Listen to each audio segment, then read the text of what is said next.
Weather Service in Columbia has issued a severe thunderstorm warning for central Bamberg County in central South Carolina, central Orangeburg County in central South Carolina until 8:30 p.m. Eastern Daylight Time.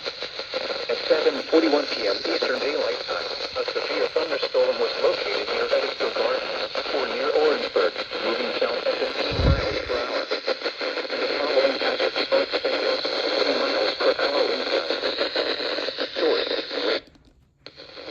The following effects are expected: effects damage. Locations affected include Orangeburg, Denver, Woodville, Orangeburg County Airport, Claflin College, and Edisco Gardens, South Carolina.